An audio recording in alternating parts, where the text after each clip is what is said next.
They called him Rex Canine, though no man alive deserved to name him. The camera pans across a concrete kennel, stained with old blood. A 220-pound German shepherd stands motionless, chain collar digging into his scarred neck. 3 trainers had tried to break him. One left missing an eye. Another still couldn't feel his right hand. Watching through the fence, silver-haired billionaire Harlan Whitmore exhales bourbon-scented air. "They told me to put you down," he murmurs. Rex's growl doesn't sound, it vibrates through the Texas dust. Somewhere beyond the gate, a shadow moves. Small, silent, watching. The ranch hands erupt in laughter when Harlan makes his offer. $1 million to make him gentle again. Head trainer Cade, all muscle and menace, spits tobacco. "That ain't a dog, sir. That's the devil's own." As if summoned, Rex slams against his cage, teeth snapping. No one notices the girl at the gate until her small hands grip the iron bars. Briar, 12 years old, all elbows and hollow cheeks. Her eyes, old beyond their years, lock on to Rex. The dog goes still. The laughter dies. "Well, I'll be damned," Cade mutters. The girl doesn't blink, neither does the dog. Briar moves like smoke between the ranch hands, here, then gone. The guard grabs her bony arm. This ain't no place for strays. She pulls free with practiced ease. "Heard about the dog," she says, voice barely louder than the wind. Inside the kennel, Rex tenses. Cade grins. 10 seconds before she's screaming. 10 pass, then 20. The only sound is Rex's nostrils flaring as he drinks in her scent. Concrete and copper and city rain. Briar doesn't breathe, doesn't blink. The handlers exchange glances. The girl takes another step. The dog doesn't lunge. "Well, I'll be double damned," Cade whispers. "First rule," Cade barks, "never look 'em in the—" Briar's eyes lock on to Rex's gold-flecked stare. The handlers stumble back. Rex's lips curl back from teeth filed sharp by chewing through chains. Briar doesn't flinch. She tilts her head, the same way Rex does when hearing distant gunshots. Then she yawns. The dog blinks. A sound escapes his throat. Not a growl, but something almost like confusion. Harlan's bourbon glass pauses halfway to his lips. The girl reaches into her pocket. Rex tenses. She pulls out a half-eaten granola bar, places it on the ground, slides it forward with her foot. The entire ranch holds its breath. Midnight. The ranch sleeps. Rex's chain rattles as he noses the abandoned granola bar, crunches it in one bite. Briar watches from the shadows. Dawn finds her curled against the kennel bars, asleep. Hot breath wakes her, Rex loose, sniffing her matted hair. His teeth graze her wrist. A single drop of blood wells up, drips onto sun-baked concrete. Briar doesn't pull away. "Yeah," she whispers, voice rough with disuse. "I bite back too." Rex's ears twitch. Somewhere in the big house, Harlan watches through binoculars, hands shaking. The girl reaches up, rests her palm between the dog's eyes. The beast that killed men sighs. Cade's bootsteps echo across the yard. Rex snarls, but Briar's fingers tighten in his fur. "Easy," she murmurs. The dog obeys. Dawn revealed the truth of their strange communion. Briar ate first, tearing into stale bread with animal urgency. Only then did she toss scraps toward Rex's cage. The dog waited exactly 3 minutes, as if testing her resolve, before swallowing them whole. That night, a gift appeared by her sleeping form, a dead rat, perfectly intact. Without flinching, Briar pocketed the offering. "Thanks," she lied, knowing this was no kindness, but a test. In the shadows, Harlan watched the exchange, his father's whip coiled in his hands like a sleeping snake. The ranch hands whispered of witchcraft. Only Cade saw the truth. This wasn't magic. It was the language of strays, written in blood and half-truths. Briar's fingers traced the notch in Rex's ear, a perfect match to the dog in Harlan's hidden photograph. Duke, 1965. Same jagged scar, same haunted eyes. The girl's breath hitched. She'd seen that look before, in alleyway reflections, in men who enjoyed cruelty. Rex stiffened, but didn't pull away. Across the yard, Harlan's bourbon glass shattered against the porch. "Damn dog," he slurred. But his bloodshot eyes weren't watching Rex. They were fixed on the storm cellar, its padlock rusted shut. Briar pressed her forehead to Rex's. The dog trembled. Some wounds never heal. They just learn new ways to bleed. The storm hit at witching hour. Lightning split the sky, and Rex screamed. Not a canine howl, but something unbearably human. Briar moved before thinking, crawling into his cage despite the handler's warnings. Rain soaked through her threadbare clothes as she pressed against the shuddering beast. No words, just her small hand on his heaving ribs, counting each frantic heartbeat. Rex's teeth grazed her neck, not biting, just testing. Thunder boomed. The dog collapsed against her, his weight crushing but warm. When dawn came, the handlers found them curled together like puppies in a den, Briar's fingers tangled in Rex's scarred fur.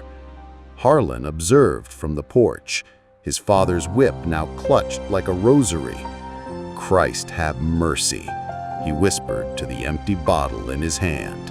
Cade's cruelty came at high noon. While the ranch slept off Sunday whiskey, he rigged a live wire in Rex's water bowl. Briar smelled the ozone before she saw it. She lunged, too late.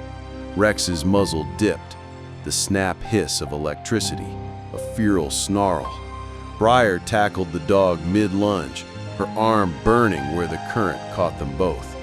Rex whirled toward Cade, murder in his gold eyes, then stopped. Briar's fingers twisted in his collar. "No," she commanded, voice cracking like a whip. A miracle happened. Rex obeyed. Cade stumbled back, face ashen. The girl stood between killer and victim, her scorched sleeve flapping in the wind. In that moment, she wasn't a child, but something older, something that understood both pain and mercy. Harlan's boots crunched on gravel as he approached. His eyes weren't on Cade, they were locked on Briar. The faded photograph trembled in Harlan's hands. Duke, 1965. Not just a dog, a shield. The boy in the picture, 8-year-old Harlan, clutched Duke's fur, his smile not reaching terrified eyes. Behind them loomed J. Whitmore Sr., belt in hand. The caption read, "Property of," with the rest scratched out. Outside, Rex dug frantically at the storm cellar door, claws splintering wood. Briar watched, then joined without question. Their synchronized desperation spoke volumes. Harlan's whiskey bottle hit the wall. "Damn you both," he slurred to the ghosts in the room. But when he stumbled outside, he didn't stop them. He just watched as dirt flew, revealing what 30 years had buried. Some secrets won't stay leashed. Some debts demand payment in blood. Cade smirked as the padlock clicked behind Briar. Thunder shook the kennel walls as Rex's chain clattered to the floor. The handlers retreated behind reinforced glass. Briar stood motionless as Rex circled, a 220-pound shadow with teeth gleaming in lightning flashes. The dog's growl vibrated through concrete. Then, silence. Briar exhaled slowly and knelt. Rain dripped through the roof as Rex pressed his nose to her throat. A collective gasp echoed through the intercom. Harlan's bourbon bottle shattered on the observation deck. Cade's face drained of color when Rex laid down at Briar's feet, his massive head resting on her torn sneakers. The storm raged outside, but in that cage, an impossible peace settled. Briar's whisper barely carried over the rain. "Good boy." Harlan's checkbook slapped the table. "The million is yours." Briar didn't glance at it. Her eyes stayed locked on Rex, who hadn't left her side since the storm. "I want him," she said simply. Harlan's silver eyebrows climbed. "And?" Briar's fingers tangled in Rex's fur. "A bed. That's all." The billionaire's laugh sounded more like a cough. "Kid, you could own this ranch." Outside, Rex dug fresh graves in the flower beds. Briar watched his frantic pause, then met Harlan's gaze. "He needs me." The unspoken truth hung between them. "And I need him." Harlan's signet ring tapped the checkbook. When he spoke again, his voice had lost its whiskey edge. "You'll take the east bedroom. Rex prefers the porch." The news van's tires crunched gravel at dawn. "Mr. Whitmore, is this some sick publicity stunt?" The reporter's microphone jabbed toward Briar. Flashbulbs exploded. Rex moved faster than any dog should, shattering the camera lens mid-air. Briar's command came sharp. "Rex, halt!" The dog froze, teeth bared inches from the reporter's throat. The ranch fell dead silent. Even the mockingbird stopped singing. Briar stepped forward, her small hand resting on Rex's heaving flank. "He don't like flashes," she explained quietly. "Reminds him of gunshots." Harlan emerged from the house, his shotgun casually propped on one shoulder. "Y'all best leave," he drawled. As the van peeled away, Rex nudged Briar's palm with his wet nose, the first voluntary touch he'd ever initiated. The message was clear. "You protected me. Now I protect you." Harlan's confession came at midnight, drowned in bourbon. "Duke took the bullet meant for me." His finger traced the bullet hole in Duke's old collar. "My father's 44. Outside, Rex whined at the cellar door, the same sound he'd made during the storm. Briar understood suddenly. Rex wasn't just Duke's descendant. He was Duke reborn, carrying the same scars, the same instincts. Harlan's voice broke. "I bought his last pup thinking, hell, I don't know what I thought." Briar studied the bloodstains on Duke's faded photo. Some wounds never heal. They just get inherited. She rose silently and followed Rex into the storm cellar's darkness.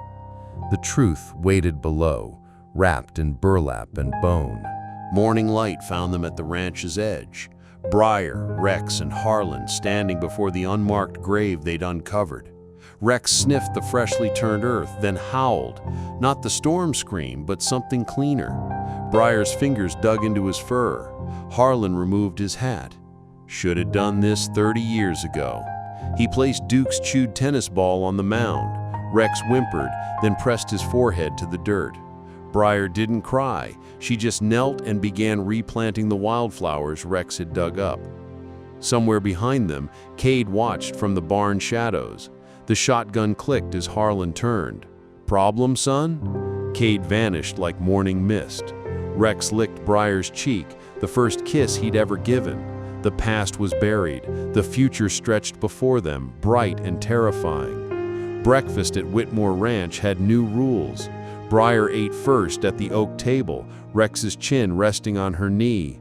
Harlan watched over his coffee as she shared bacon from her plate. The dog took each piece gently, his eyes never leaving hers. The cook crossed herself. "Ain't natural."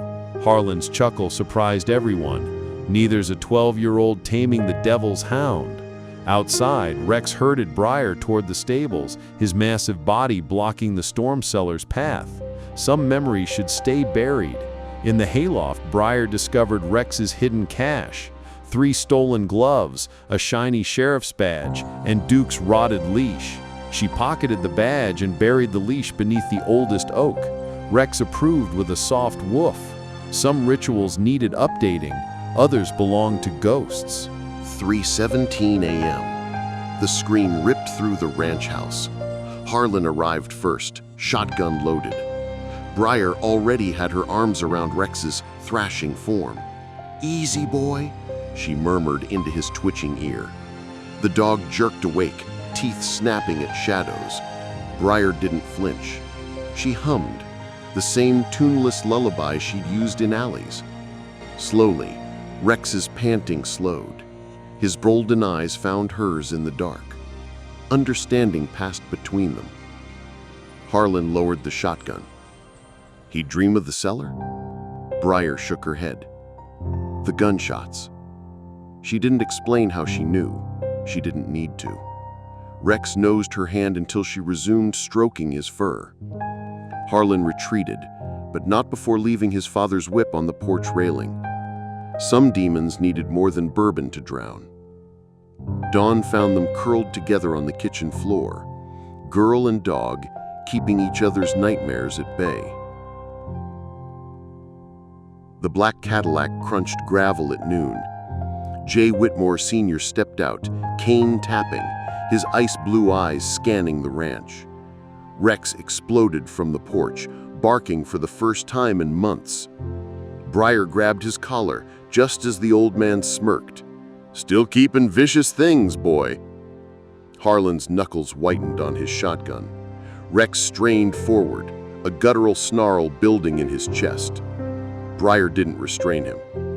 She whispered in his ear instead. The dog went still. The old man's smile flickered when Rex sat at Briar's command. "Interesting," he murmured, eyeing the girl. "You train strays now, Harlan?" Before Harlan could answer, Rex lunged, not to bite, but to stand between Briar and the cane now raised in Whitmore Sr.'s hand. The message was clear. This time, the dog strikes first. Briar's fingers found Rex's fur. "Good boy." Harlan's .44 gleamed in the parlor light. Whitmore Sr. chuckled, reaching for it. "Remember how Duke?" Rex moved. Not the frantic attack of before, but a calculated intercept, his body blocking the gun case. Briar didn't speak. She didn't need to. The old man's cane cracked across Rex's shoulders. The dog didn't whimper. Harlan's shotgun cocked. Enough. For 30 heartbeats, no one moved. Then Whitmore Sr. laughed, tossing the cane aside. "You've gone soft, boy." He strode out, Cadillac door slamming. Rex collapsed against Briar, his quiet whines the only sound. Harlan lifted the .44 from its case, examined the single missing bullet, then placed it in Briar's small hands. "Keep this. Some lessons shouldn't take 2 generations to learn." Midnight. The storm returned. Whitmore Sr. loomed in Briar's doorway, cane raised. Rex didn't growl. He didn't snarl. He simply clamped onto the old man's wrist. No blood, just pressure. The cane clattered to the floor. Briar sat up, the .44 steady in her hands despite their shaking. Harlan appeared behind his father, shotgun leveled. For the first time in 60 years, Jay Whitmore Sr. looked afraid. Rex released his grip, licked the old man's trembling hand. The message was clear: mercy is a choice. Dawn found the Cadillac gone. The cane snapped over Harlan's knee. Rex pushed his nose into Briar's palm as she buried the .44 beneath Duke's oak. Some weapons should stay buried. Some circles must be broken. Briar unbuckled Rex's battle-worn collar, the leather stiff with old blood. In its place, she fastened soft new leather with a brass tag, Rex K9 Whitmore.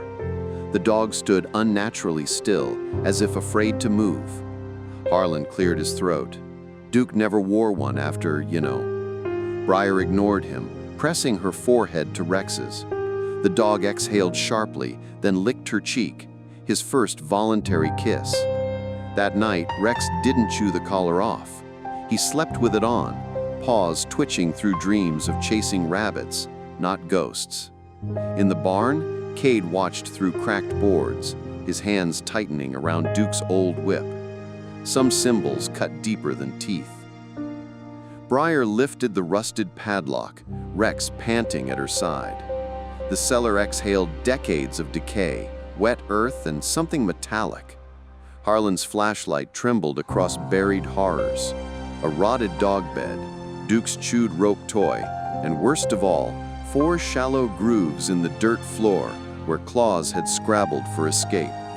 Rex whined, pressing against Briar's legs. She understood instantly. This wasn't just Duke's grave, it was his prison.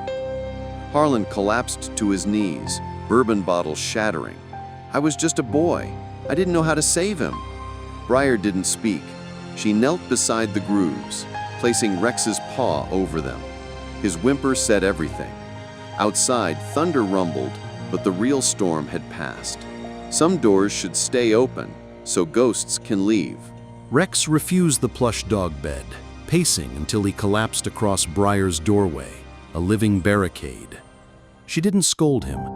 She spread blankets on the hardwood and slept beside him, her fingers tangled in his fur. Harlan watched from the hall, remembering another boy and another dog 50 years prior. At 3 a.m., Rex's nightmare scream woke the house. Briar didn't startle. She hummed that tuneless alley song until his twitching stopped. Come dawn, they were found curled together, Rex's massive head pillowed on her stomach. The cook crossed herself. Harlan left quietly, returning with Duke's old feeding bowl, freshly polished.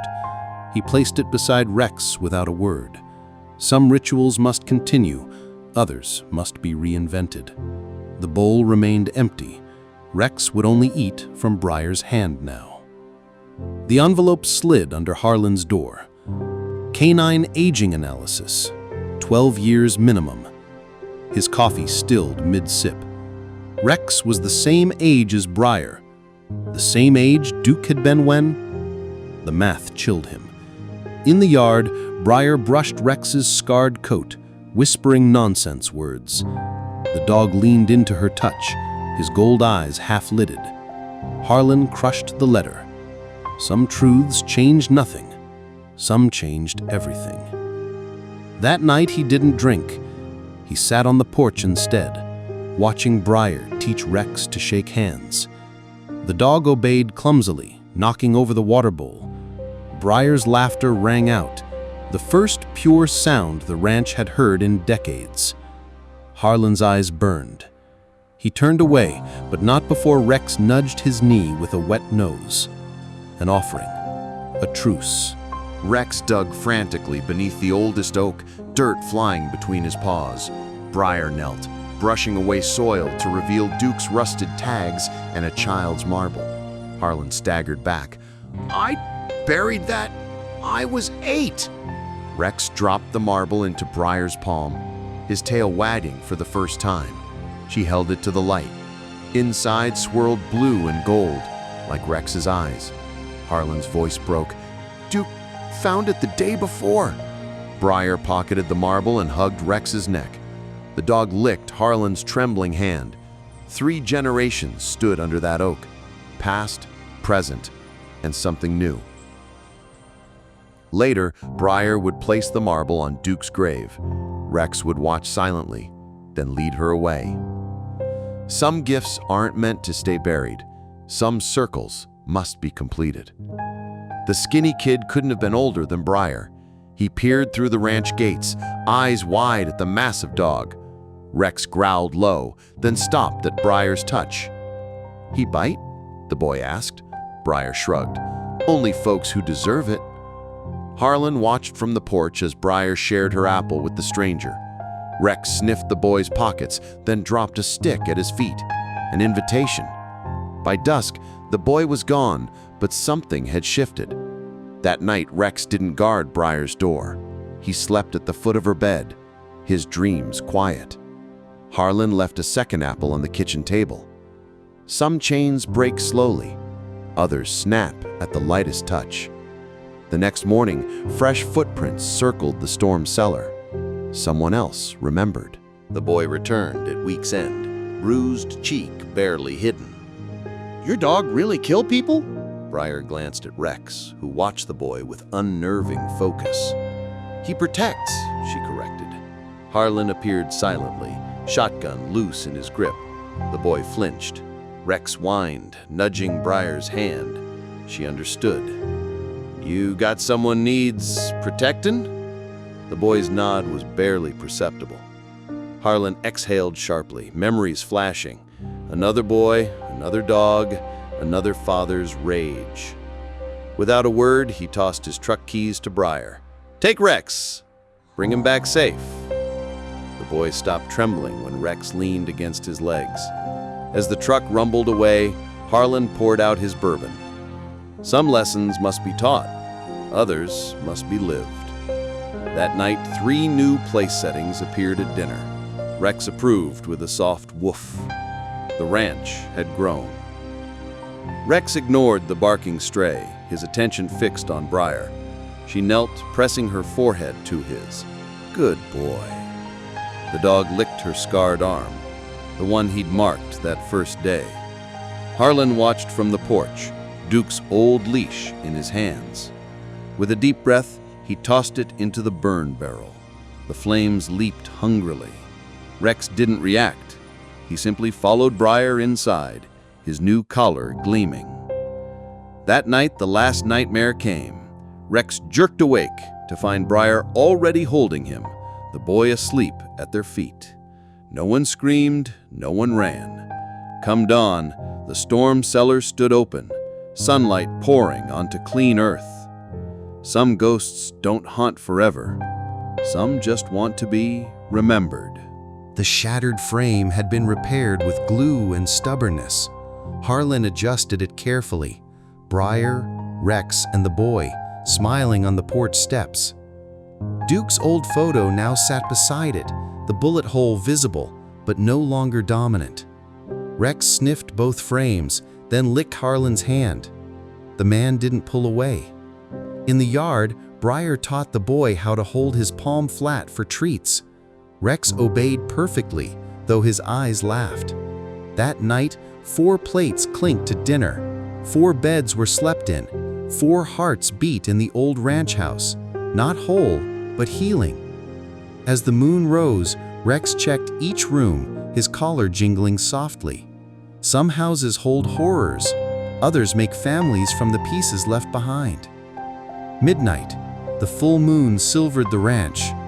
Rex stood on the porch, nose lifted. The howl began low, not his storm scream, but something cleaner. Briar appeared beside him, her small hand on his back. Then Harlan, hat in hands. Finally the boy, rubbing sleep from his eyes. Together, they listened as Rex's voice rose and fell, weaving through the oaks. Somewhere beyond the pasture, another dog answered, then another. The chorus swelled, not of pain, but of presence. Rex finished with a soft woof, then nosed Briar inside. The others followed. Come dawn, fresh paw prints circled the ranch. Not threats, but visitors. Rex sniffed them, tail wagging. Briar smiled. Harlan poured 4 coffees. The boy fed Rex bacon under the table. Some songs end, others just change key. The last shot lingers on Duke's grave, now dotted with wildflowers and a single gold marble glinting in the sun.